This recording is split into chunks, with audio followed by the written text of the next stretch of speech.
Hello guys, in this video I'm going to show you how to create a worksheet on the Canva application. But first of all, I just want to mention, please don't forget to subscribe to our channel, because at 100,000 subscribers we are going to show you our YouTube revenue statistics and growth strategy, how to make money online. So let's jump into it. First of all, open the application on your device. Go to the More section next to the Websites button and search the worksheet option next to the poster.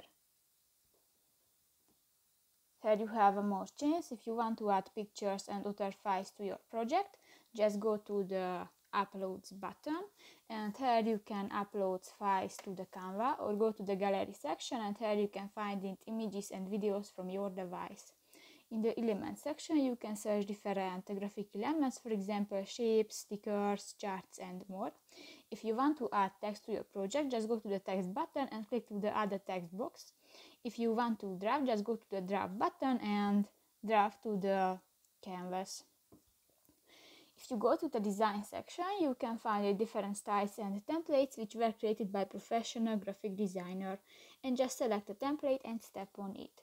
New, you can edit this template. If you want to change the background color, just go to the white square icon next to the Design section and just select another color. If you want to move an item on your project, just click that and you can move, and you can edit the size.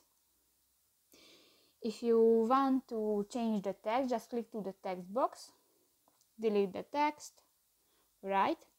And you can edit your text. If you want to change the style, just click to the arrow next to the little on text type name, and here you can select another text style and font type.